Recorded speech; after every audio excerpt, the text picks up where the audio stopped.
Boa tarde, pessoal. Estou aqui estreando meu novo estúdio, meu novo home office aqui, os fundos aqui da minha casa, e consegui finalmente botar a internet para cá. Daí deu melhor. Estão me ouvindo bem? Está recebendo bem aí o vídeo e o áudio? E é bom que tem iluminação natural também. Estão ouvindo, né? Ok, então boa tarde novamente. Vou colocar aqui no chat o link da chamada e aqui fazer a abertura desse vídeo, como sempre, né? Meu nome é Ricardo Machado, estamos aqui no Instituto Federal de Educação, Ciência e Tecnologia do Rio Grande do Norte, IFRN, Campus Natal Central, curso técnico de Segurança do Trabalho, e essa é uma aula aqui da disciplina de Prevenção e Combate a Sinistros do 4º período, curso técnico de Segurança do Trabalho, né? Gente, hoje a gente vai estar tratando aqui do gás de cozinha, tá?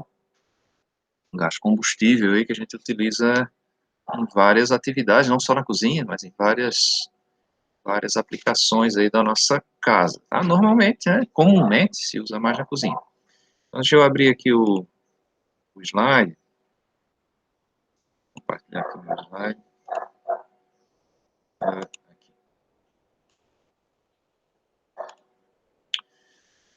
Vamos lá, deixa ele aparecer aí para vocês.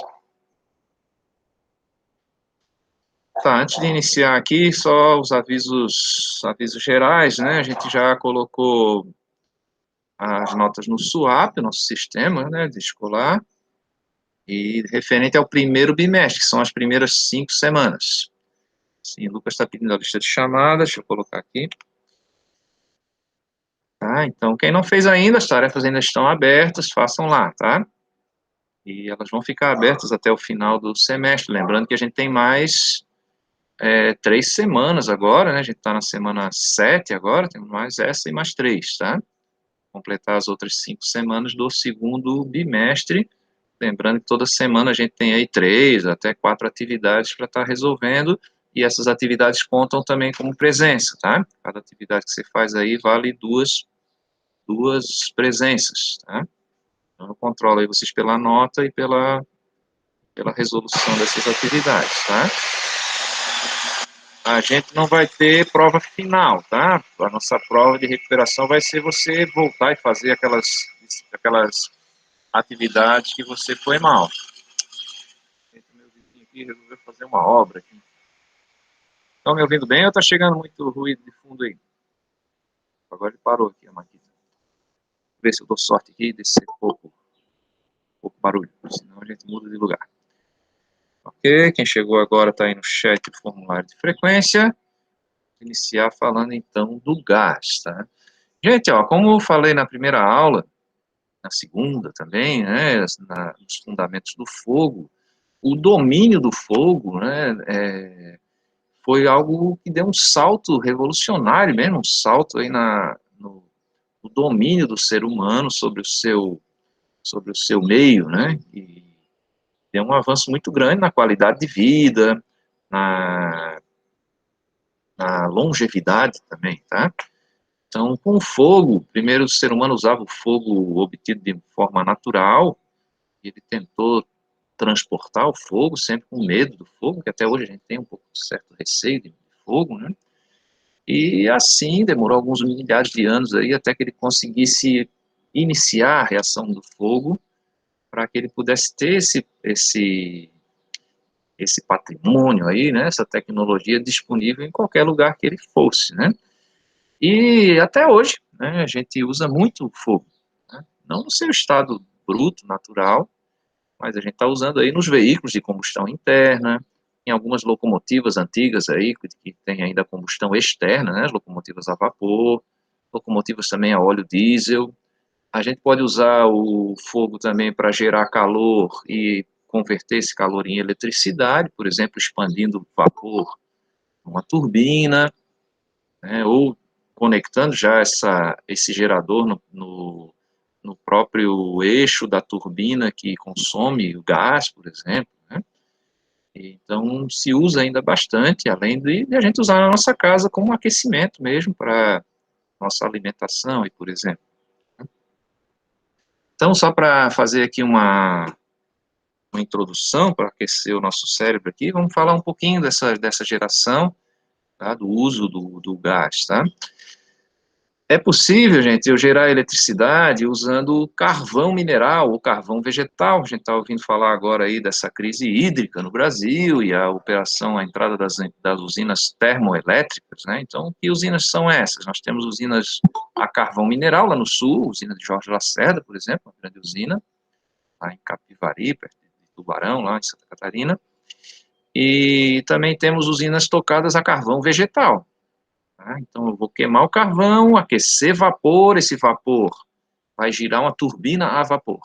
Temos também usinas termoelétricas tocadas a gás, né? O caso aqui da usina Termoaçu, aqui no Rio Grande do Norte, né? Então, como funciona isso? É um pouco diferente. Eu obtenho vapor também, mas eu não obtenho vapor para gerar eletricidade. A gente queima o gás natural, aí, o metano, essa queima já gira uma turbina, que é do tamanho de uma turbina de avião, aí, só que ela não tem a função de propulsão, né? Essa turbina gira e vai girar o eixo de um alternador lá para gerar eletricidade.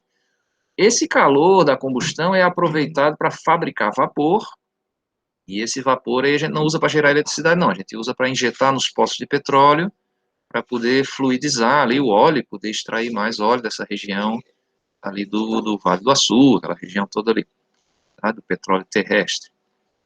E temos ainda aqui em Parnamirim, por exemplo, temos uma usina que é termoelétrica, mas a diesel. Então, como funciona isso? Eu uso motores, grandes motores de caminhão, do porte de caminhões, 50, 60 motores desse. Em cada motor desse eu tenho ali um alternador que vai converter o giro desse motor em eletricidade. E é claro que é muito mais barato, porque cada vez que a gente converte a energia em uma outra forma, a gente tem alguma perda, tá? Por atrito, por calor, por ruído. Então é mais fácil a gente obter o calor diretamente para a queima, em vez de a gente converter calor em eletricidade, depois transformar a eletricidade em calor, tá? Como a gente faz no nosso chuveiro elétrico. Então seria mais barato a gente queimar o gás e obter o calor diretamente na nossa casa. É o que a gente faz com o fogão de cozinha. Tá? E algumas residências usam também para aquecer o chuveiro. Tá? Você queima o gás, aquece a água, e tem um aparelho chamado Junker, e essa energia é mais barata do que a eletricidade. Por exemplo, usar um fogão elétrico, usar ali um chuveiro elétrico. Em algumas regiões aqui do Brasil também a gente precisa de calefação, então tem que converter alguma energia em calor. Tá? Então posso usar também um fogão de lenha, posso usar queima de gás, queima de óleo, né, para estar gerando aí calor para aquecer aí um ambiente, né? Mas eu posso também usar um ar-condicionado invertido, tá? Nada mais é do que, se vocês pegarem um ar-condicionado da casa de vocês aí, vocês entram com eletricidade, ele gera o frio, né? Mas ele gera o frio no evaporador. Então, lá no sul do nosso país aqui, a gente usa um equipamento de condicionamento de ar aí que ele consegue inverter esse ciclo. Então, em vez de ele gerar o frio no evaporador na parte interna do quarto, é como se eu pegasse o condensador, tá? É só eu inverter o ciclo ali, né? O condensador que fica na rua, que está quentinho, né? Está tirando o calor de dentro de casa, jogando para a rua, e bota ele dentro de casa. Então, conseguiria obter calor, claro, para o inverno, usando eletricidade, mas tudo isso é muito caro, né? Então, a eletricidade parece para a gente uma solução ecológica, porque ela não gera fumaça, mas eu tenho que produzir essa eletricidade de alguma maneira. Tá? E muitas vezes ela é obtida através de queima, que também vai gerar emissões aí de dióxido de carbono aí da atmosfera. O Brasil tem uma matriz, se eu não me engano, é 70% aí hidráulica, né? Mas também as usinas hidrelétricas, elas também causam impacto ambiental, porque elas inundam uma grande área, e aquelas árvores que foram mortas ali, elas apodrecem e viram metano também, que é um gás estufa, né? Então também se discute isso, né? Energia hidráulica não é uma energia tão limpa assim. E no nosso caso aqui, como a gente tem esse problema de usar o gás, que é uma coisa viável, é seguro também, mas se eu não tiver a minha instalação adequada e não der manutenção adequada, eu posso ter um vazamento e aí posso envenenar os meus filhos, explodir a minha cozinha, posso morrer com uma situação dessa, né? Posso iniciar um incêndio no meu prédio. Então, esse caso aqui, essa notícia do ano de, deixa eu achar aqui, 2019, não faz muito tempo não, foi antes da pandemia um pouquinho, foi na pandemia, não, foi antes da pandemia, a pandemia começou em março de 2020, né? Então, essa família aqui de turistas, inclusive são turistas lá de Santa Catarina, foram ao Chile, comum a gente viajar para o Chile, né, um ponto bacana, e lá no inverno você tem calefação, e aqui houve um problema, aqui, um defeito aqui no aquecedor a gás, e as pessoas morreram intoxicadas com o produto dessa combustão, e morreram envenenadas dormindo dentro do quarto do hotel. Não tiveram, se sentiram mal, abafados, mas não queriam abrir a janela por causa do frio, e acabaram morrendo dormindo. Outro acidente aqui em 2011, deixa eu ver, tá pequenininho aqui, eu só vi em algum lugar, tá ali, 2011, ó, uma explosão num restaurante lá no Rio de Janeiro, aqui o vazamento de gás, houve uma ignição e arrebentou o restaurante e também todos os vidros da fachada do prédio. Uma pessoa foi arremessada a 30 metros de distância, ia passando ali na calçada. Vocês conseguem encontrar aí no YouTube o vídeo dessa explosão, tá? Tem um vídeo de uma câmera de segurança. E, claro, a gente tem que ter um regulamento para padronizar o uso desse gás, e no nosso caso aqui do Rio Grande do Norte é a IT 28, Instrução Técnica 28. Então, vamos aprender um pouquinho mais sobre o gás e depois, já na sequência, vamos aprender sobre como instalar e manter ele funcionando sem risco, né? O GLP, gás liquefeito de petróleo, tem esse nome porque a gente vai liquefazer ele mesmo, dentro do botijão de gás. Imagina essa minha jarra aqui, ó, você vai ter uma fração de gás líquido e uma fração de gás no estado vapor, aí, gasoso aí, o vapor. E como eu consigo fazer isso? Aumentando a pressão. Aumentando a pressão, eu consigo mudar aqui a distância entre as moléculas do gás, dependendo desse gás, eu consigo liquefazer. Essa mudança de estado, de líquido para gasoso, ela também consome calor.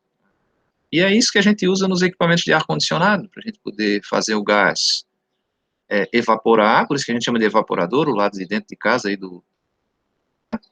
nessa evaporação ele rouba calor, e depois eu tenho que transformar ele em líquido de novo, aí tem um compressor, e na compressão ele vai aí liberar calor. Então, por isso que o condensador a gente põe do lado de fora da nossa casa, né? Está aquecendo a nossa casa. Mesmo princípio na geladeira. Hein? E o GLP é composto por dois gases, o butano e o propano. Quem se lembra aí da química orgânica, vou relembrar aqui, né? Quem está estudando aí para o Enem, quem já estudou, quem já fez Enem aí, deve se lembrar que pela quantidade de carbonos aí no hidrocarboneto, a gente consegue dar essa nomenclatura aí. Tá? O poder calorífico, a energia, né, dessa mistura de butano-propano, na proporção que é padronizada na norma, é de 14.375 quilocalorias por metro cúbico. Se lembram que quando a gente estudou ali a carga incêndio, né, a gente usa a carga incêndio para classificar as edificações, se o risco é médio, se o risco é alto, né? Então, a partir de 300 megajoule por metro quadrado de área, eu vou ter ali um risco médio. Até 300 megajoules seria um risco leve. Então, só que aqui não é a área, aqui é pelo volume da substância, né? Porque é um gás. No caso de uma área lá, é porque a gente calcula, é determinado por pesquisa científica, que aquele tipo de edificação, por exemplo, lá um hotel, vai ter, em média, né, no metro quadrado, tantos quilos de madeira, tantos quilos de tecido, tantos quilos de plástico, e convertendo a energia de cada peso desse no metro quadrado, eu tenho lá uma carga incêndio média, uma quantidade de energia. Lá a gente mede em megajoule, mas dá para converter quilocaloria em megajoule, tá? O joule, ou joule, né, é a unidade internacional de energia. Tá? Temos também o watt, né? O joule e o watt. Só um momento aqui, o meu vizinho está cortando aqui, está instalando uma cozinha. Tá, então 14.375 quilocalorias por metro cúbico de gás. E a mistura é essa daí, ó, C4H10 mais C3H8. Então,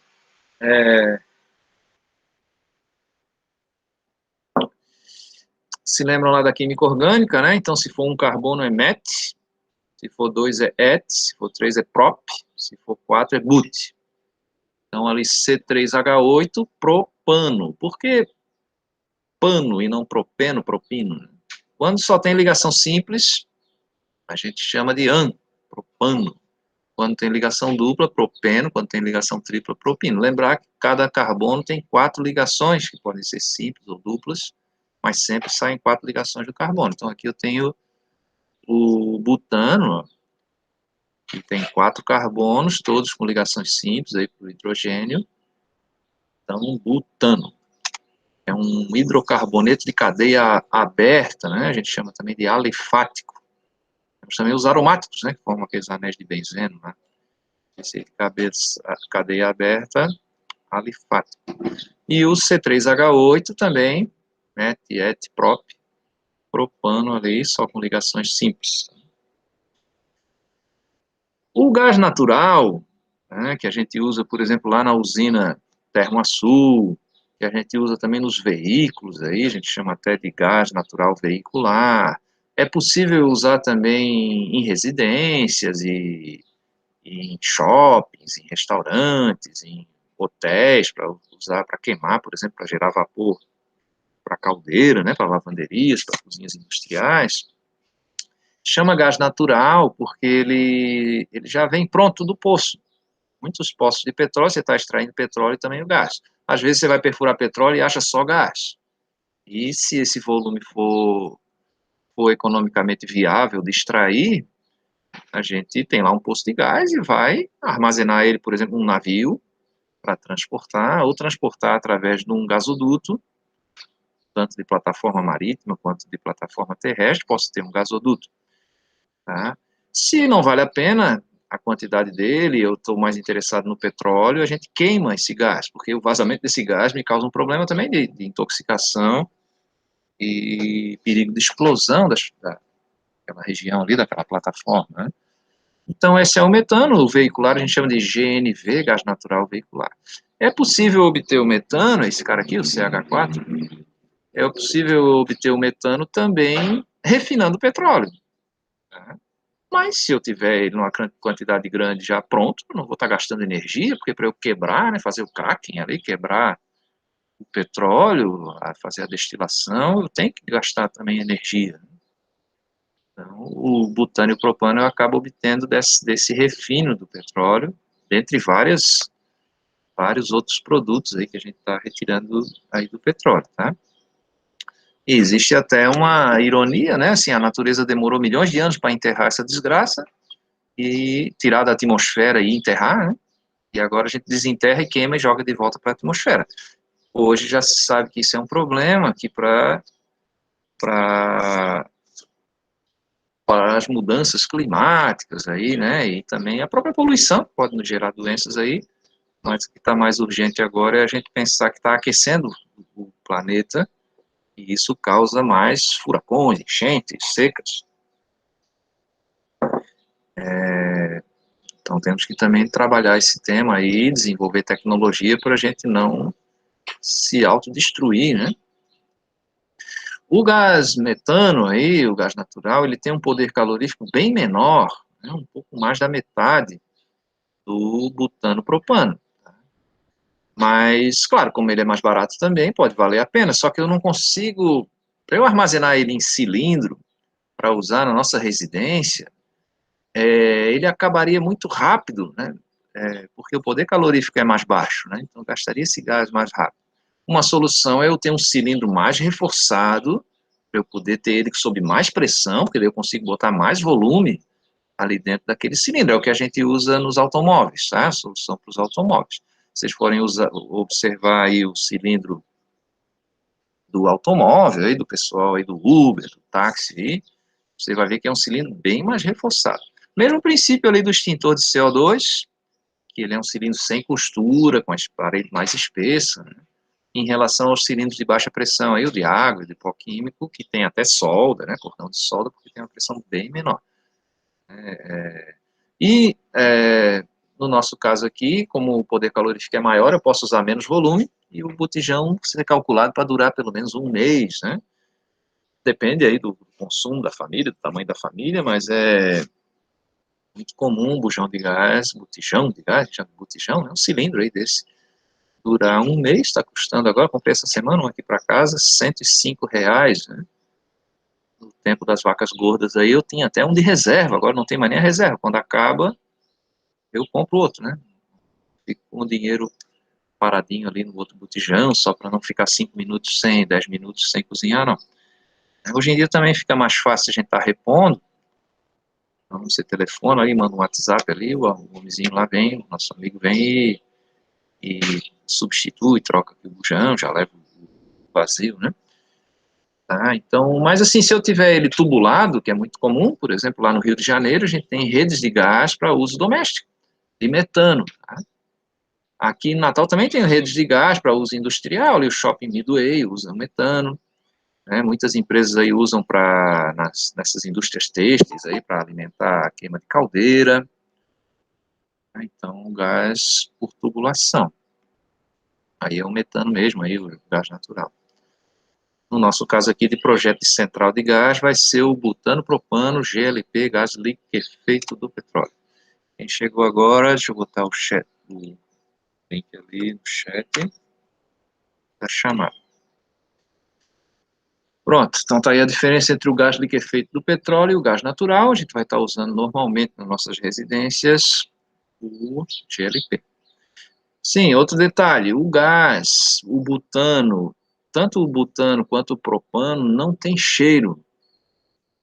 Então, e como ele é tóxico e é explosivo, eu tenho que ter algum detector, alguma coisa que me indique que esse gás está vazando, né? Então, o que se fez aí, a tecnologia que se usou foi um marcador de odor. Tá? E se usa aí o etanotiol. É um gás também, o hidrocarboneto aí, como vocês estão vendo. E tem enxofre, né? Aquele radical SH ali. Então tem esse cheiro característico do gás, que é o mesmo gás fabricado pelo gambá, aquele animalzinho lá que se defender, solta um odor, né? Então é um mercaptano, a gente chama de mercaptano, uma das mercaptanas aí da classe química. Aí é bem útil, né? Então você sabe que está vazando ali, tem um cheiro estranho aí na nossa casa, a gente não consegue confundir com mais nenhum outro cheiro, vai lá e fecha a válvula do gás, né? Abre as janelas, abre as portas para ventilar, vai descobrir aonde é esse vazamento. Então, os fogões mais modernos, aí, a partir de 2006, se não me engano, já é obrigatório serem fabricados. Um fogão dura 30 anos aí também, tem muitos fogões antigos ainda, mas esses mais novos, eles têm uma válvula de segurança que fecha o gás, caso a chama se apague. Tá? Então, você foi ali, abriu a válvula do forno e não acendeu, aquele gás antigamente se acumulava ali, aí você riscava o fósforo, dava uma pequena explosão ali dentro do seu forno, pegava, levantar a tampa aquela chapa do fundo do forno, né? E às vezes você também riscava, batia um vento, apagava a chama e ficava vazando para a nossa cozinha o gás da boca ali, né, do queimador do fogão. Então, com essas válvulas melhorou muito isso, né, aumentou bastante a segurança. Temos algumas características aqui do gás. Tá? Quando a gente vê essa chama azulzinha aí, é porque a combustão está sendo completa. Tá? O que é uma combustão completa? É eu obter, além do calor, somente luz, ruído e água e CO2. Tá? Dos componentes químicos, aí eu tenho somente vapor d'água e dióxido de carbono. Mas o dióxido de carbono é uma toxina também, não tem um problema. Tá? Não de eu me envenenar com ele, porque ele não é asfixiante químico, mas ele expulsa o oxigênio daquela região. Por isso que a gente usa no extintor de incêndio ali, né, o CO2. Tá? Quando a pressão do botijão ali, do recipiente, vai diminuindo, a chama vai ficando amarelada, tá? Então significa que ali não está tendo uma queima completa. Então, além do CO2 e da água, eu também vou estar gerando monóxido de carbono, CO, e também posso estar gerando particulado de carbono, que a gente chama de negro de fumo, aquela sujeirinha que fica no fundo da panela. Tá? Inclusive o processo de fabricação do negro de fumo, que a gente usa muito aí como corantes, para corante de borracha, para graxa de sapato, também se usa para fazer a tinta da impressora, a impressora laser, né?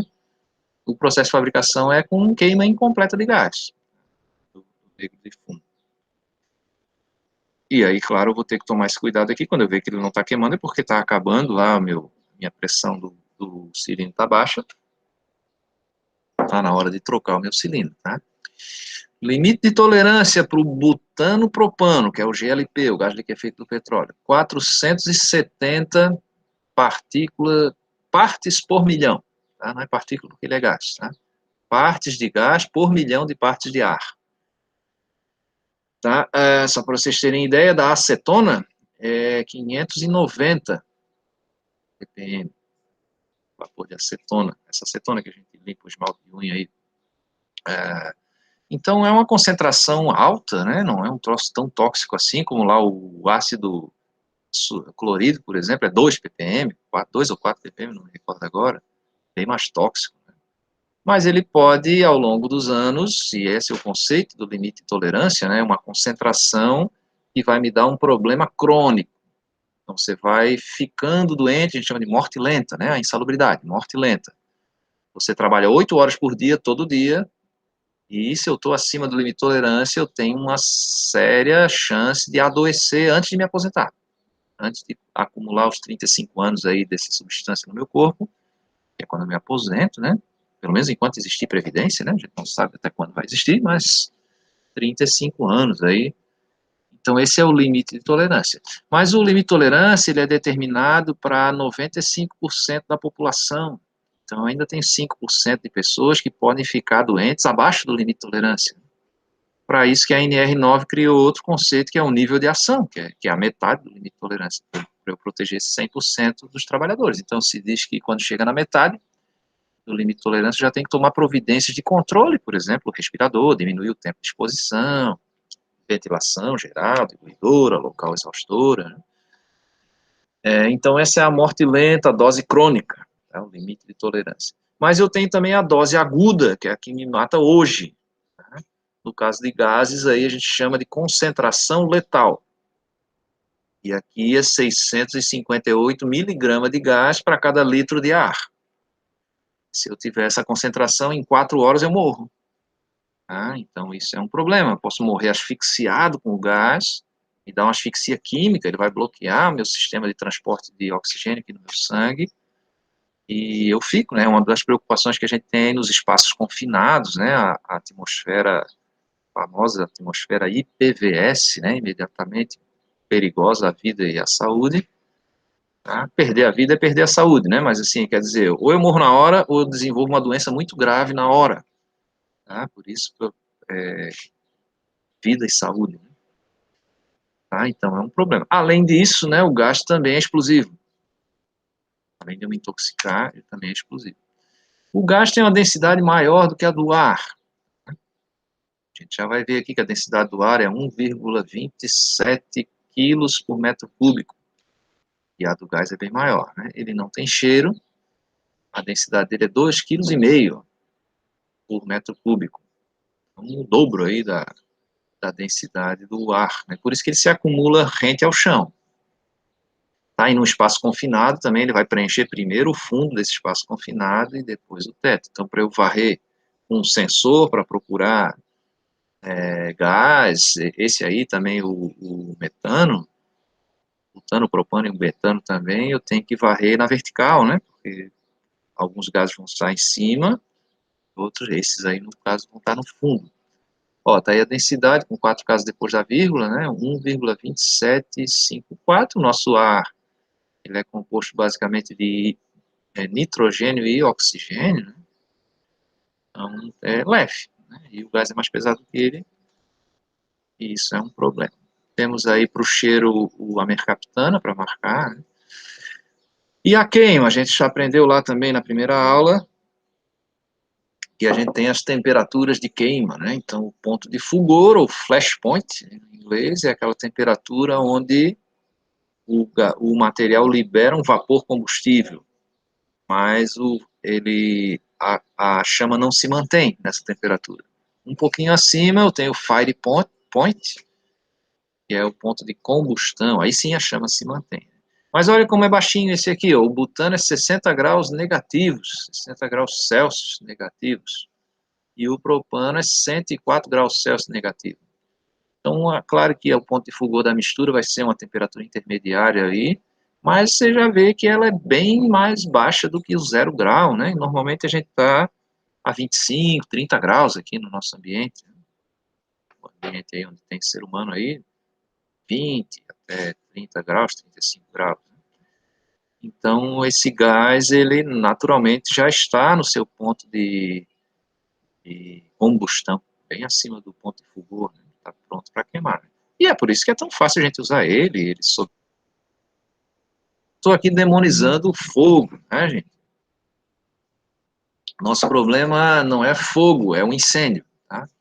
E é o fogo fora de controle. Se ele estiver sob controle, ele é excelente para a gente. Você vira a chave ali, o seu carro funciona, você consegue armazenar uma quantidade de energia muito grande num tanque de combustível ali com 80 litros de gasolina e se deslocar aí 800 quilômetros aí com um veículo, né, com um tanque aí com 80 litros de gasolina. Então, isso com um carro de baixo rendimento, né, de 10 quilômetros por litro. Então, é vantajoso, né, a gente usar aí a combustão, né? E a gente usa, claro. Ele tem um problema também, o gás, que ele pode explodir, mas assim, o gás não explode sozinho, o que explode é uma mistura explosiva, né? Então você vai ter um percentual desse gás, na verdade dessa mistura de gás aí, no ar, né? E aí, você já deve ter estudado um pouquinho disso também, eu tenho limites de explosividade, um limite inferior de explosividade e um limite superior de explosividade. Então tem uma faixa ali de concentração, no caso dessa mistura aí, é de 1,8% para o limite inferior até 9,5% para o limite superior. Tá? Para o metano é 5% o limite inferior. Então, se eu estiver abaixo do limite inferior, abaixo dessa concentração de 1,8, não explode. Tá? O que acontece ali quando você abre ali a válvula do gás para riscar um fósforo, por exemplo, para acender o seu fogão ali para fritar um ovo. E se ele estiver acima, ele também não explode. Acima de 9,5% também não explode. Mas ele pode me envenenar, tá? E como é muito difícil eu controlar isso, esse percentual, né? A gente sempre considera o perigo de explosão. Tá? Isso depende muito da condição aqui de ventilação, do espaço que eu tenho, onde esse gás está se acumulando, da temperatura que ele está também. E, claro, de eu ter uma fonte de ignição ali, uma faísca para iniciar essa explosão, tá? Essa combustão instantânea, essa explosão. Mas tem que ter, sim, uma preocupação com a explosão. Toda explosão, gente, ela cria uma onda de pressão. Os americanos chamam de shock wave. Vocês podem até olhar aí na internet, vocês conseguem ver uns vídeos de filmagem de explosão, conseguem ver a bolha saindo, né, à frente da explosão. E é uma das desgraças aí, né, além para matar as pessoas, né, essa diferença de pressão. E, claro, pode também projetar material particulado ali, destroços, né, ferragens e tal, e muitas explosões são seguidas, são originadas também do fogo.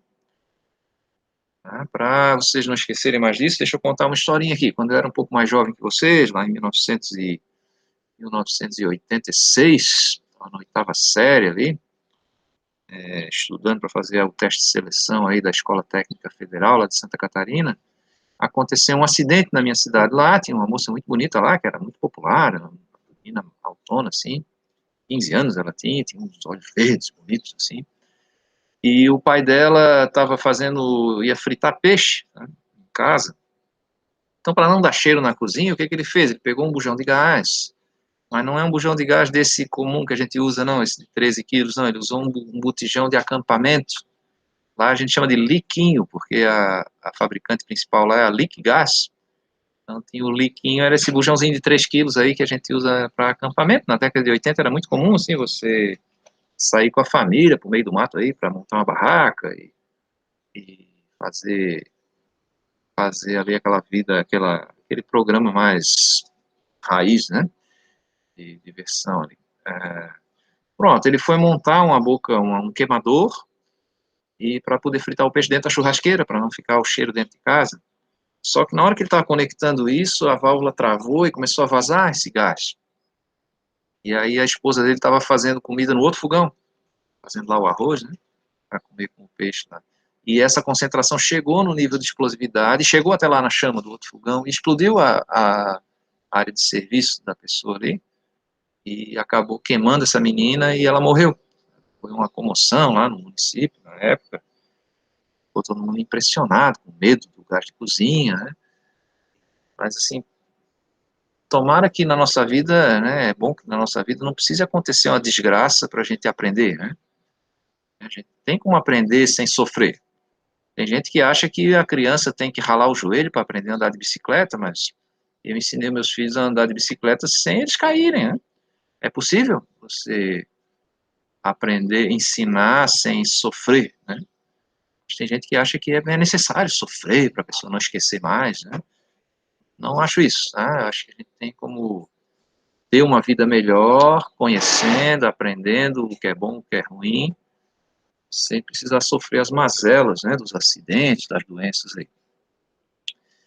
E contada essa história, então, vamos destacar esse perigo da explosividade, explosão. Mais 5 minutos aqui, uma horinha. Daqui a pouquinho a gente faz o nosso intervalo. Então, o que o povo chama de botijão, né, botijão de gás, é um cilindro, né, onde eu vou estar armazenando. Esse cilindro, o padrão dele é muito antigo, a gente usa esse padrão desde 1911, porque ele já era utilizado para fins industriais, o mesmo tipo de cilindro, e a pessoa que comercializou ele, começou a usar isso para uso doméstico, padronizou esse cilindro. Então, o que ele é? Você vai injetar o butano e o propano ali dentro desse recipiente, e com a pressão, ele vai liquefazer 85% da massa. Então, você chacoalhar um bujão de gás, você vai ver que tem um líquido ali. E 15% é gasoso. Claro que à medida que você vai consumindo, vai diminuindo a pressão e vai mudando essa proporção também, até que chegar a um ponto que eu tenho 100% ali dentro de gás, e daqui a pouco eu tenho muito pouco gás, uma pressão muito baixa, que não vai conseguir alimentar o meu queimador, lá, o meu fogão. A válvula de saída, essa da esquerda, essa da parte superior, ó, o que ela tem ali? Ela tem uma cama para acomodar uma mola, e uma peça, um obturador, que está fazendo aí uma vedação com um O-ring, um anel de borracha, para a saída desse gás. Então, quando eu conecto a minha válvula de consumo em cima, ela vai empurrar, deixa eu ver se eu consigo passar o mouse ali em cima, ela vai empurrar esse obturador para baixo e o gás vai conseguir sair. Quando eu desmonto o gás, eu posso ter vazamento aqui. Quando termina o meu gás, por exemplo, ainda tem um restinho de gás ali no botijão, eu posso ter um vazamento aqui na minha casa, né? Eu posso já receber o botijão com um vazamento, né? É claro que ele é testado lá na empresa, mas a gente tem que observar se está dando cheiro aqui. A gente pode jogar uma aguinha de sabão aqui nesse buraquinho, ver se está saindo bolha. E se tiver, a gente pega com uma chave de fenda aqui, ó, e gira. Não é exatamente um parafuso, mas ele é um pino que tem uma cabeça de parafuso, com uma fenda. Então você dá um girozinho para ele acomodar melhor o anel de borracha e parar o vazamento. Se você bater na chave de fenda, vai dar um spray de gás ali, cuidado, vai jogar no seu olho, né? Então, cuidado com isso, né? Mas, às vezes, fica uma sujeira, alguma coisa ali que impede o anel de vedar, não se faz isso. Quando eu conecto a válvula, eu tenho que tomar o cuidado também, porque eu posso ter vazamento na rosca. A gente faz uma checagem ali para ver se tem o vazamento. Esse outro plug fusível que está aqui em cima, ele é um parafuso com uma alma de chumbo. Aqui, ó, tem um furo com chumbo prensado. Tá? Então, se ele for submetido à temperatura, eu rodo para qual lado? Qualquer lado, tá, Matheus? Esse parafuso. Roda para um lado e para o outro. Ele não tem rosca ali, tá? Você não vai conseguir desenroscar ele, não. Ele é um pino com cabeça de parafuso. Então, um pequeno giro assim, alguns graus, não precisa dar uma volta completa, não. Já vai acomodar ele ali. Tá? Cuide para não pressionar para baixo, porque você vai facilitar a saída do gás e ele ainda tem pressão, né? Pronto, esse plug fusível, então, se eu submeter esse cilindro aí a uma temperatura, por exemplo, ele cair num incêndio, pegar fogo na região lá onde tem esse botijão, ele vai derreter o plug fusível e vai vazar o gás por ali, por aquele buraquinho e vai, claro, se incendiar, se tiver uma fagulha ali, vai se incendiar e isso evita que o cilindro exploda, tá? Porque se eu aquecer esse cilindro sem consumir o gás ou sem ter algum jeito desse gás escapar, o aquecimento do cilindro vai aumentar a pressão interna, porque ele não vai conseguir aumentar o volume, né? Se lembram lá daquela expressão da lei dos gases ideais, né? PV é igual a MRT. Então, pressão vezes o volume é igual a massa molar aí do gás, vezes a constante dos gases, que é o R, vezes a temperatura em Kelvin, né? Então, claro, se eu aumentar a temperatura, eu aumento a pressão. A não ser que eu também aumente o volume. Eu não aumento a pressão. Tá? Então, esse plug fusível é um dispositivo de segurança também contra essa sobrepressão. Desde 1911, não é o Botafogo, que desde 1910 é campeão, né? Se fundou em 1910, né? Mas, apesar dele também botar fogo nas coisas, ele foi, esse padrão de cilindro aí é de 1911, né? A virada dos séculos, né, normalmente é marcada por avanços tecnológicos, aí, por grandes transformações.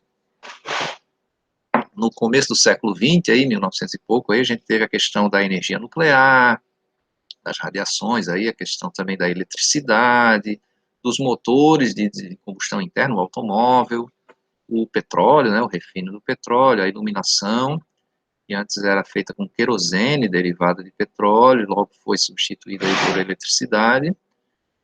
E, claro, o consumo de gás aqui, a gente sempre precisou de energia, né? O ser humano precisa de energia. No ponto de consumo, a gente tem que observar se a mangueira, porque essa mangueira é de plástico, né? Se ela está passando por trás do fogão. Se ela estiver passando por trás do fogão, é um problema, porque quando eu ligar o forno, eu vou aquecer essa mangueira. Então, com o tempo, ela vai se degradando, ela vai rachar, vai dar vazamento. Então, se for necessário passar por trás do fogão, eu tenho que usar uma tubulação metálica, como essa dali, eu faço uma extensão, uma tubulação metálica. O ideal, né, vocês colocarem o botijão já no lado da entrada do gás do teu fogão. E, claro, na rua, né, porque se ele vazar, vai diluir, vai se dissipar na atmosfera, não vai acumular dentro da tua casa para gerar uma explosão ou envenenar você enquanto você estiver dormindo, né? Tá? Então, a gente sempre deixa o bujão na rua. E também, se você chegar em casa e tiver um cheiro estranho, você nem entra em casa, você vai lá no bujão e, ó, fecha a válvula. E aí abre as portas e as janelas para ventilar a casa. Então, você tem um controle da fonte, né, desse gás no lado de fora da sua casa. A mangueira a gente usa essa daqui, no máximo 1,25 m de comprimento. E a válvula, a mangueira tem validade de 5 anos. As pessoas se casam, né? E aí compram um botijão novo, uma válvula nova, uma mangueira nova, um fogão novo. Compram também um monte de pote de plástico para botar fatia de pizza, para botar orégano, para botar aquela montoeira de coisa lá que a gente acaba nunca usando, aqueles inutensílios, né? E nunca troca essas coisas, né? Então tem gente que está casado, os casamentos não estão durando muito hoje em dia, mas muita gente está casado aí há mais de 10 anos e ainda é a mesma mangueira do gás, né? E eu tenho que trocar a cada 5 anos, porque esse material se degrada, ele se desgasta com o tempo, resseca, as borrachas de vedação nessa válvula aí se resseca, o controle de pressão dela também, em função do desgaste ali, vai se alterando. Então, a cada 5 anos, a gente tem que jogar isso aí fora e comprar o conjunto novo, né? Claro, com as abraçadeiras ali e a válvula. 5 anos. E sempre que eu instalar, eu vou fazer um teste de vedação. Como é esse teste de vedação? Não é com fósforo, né? Você vai acender um fósforo e se pega fogo? Não. É com espuma de sabão. Você bota a espuma numa esponjinha e passa lá nas juntas para ver se está saindo bolinha. Se tiver, eu tenho que desmontar e montar de novo para tirar esse vazamento, né? Se não for possível tirar, tem que substituir os componentes, substituir a válvula, substituir o botijão ali, que pode ter um defeito ali na rosca, né? Mas normalmente a gente desmontando, montando de novo novamente, dando o aperto correto ali, eu tiro esse vazamento. Às vezes dando o próprio giro na válvula, assim, eu vou montar, giro a válvula e aí aperto, já consigo tirar esse vazamento. Na mangueira também, arrochando as braçadeiras, ou substituindo as braçadeiras, eu consigo tirar também o vazamento. Ok, está na hora do nosso intervalo. Alguma pergunta? Vamos parar a gravação então, 15 minutos de intervalo. Voltaremos em seguida. Não saiam daí, hein? Quer dizer, vão sair, mas voltem.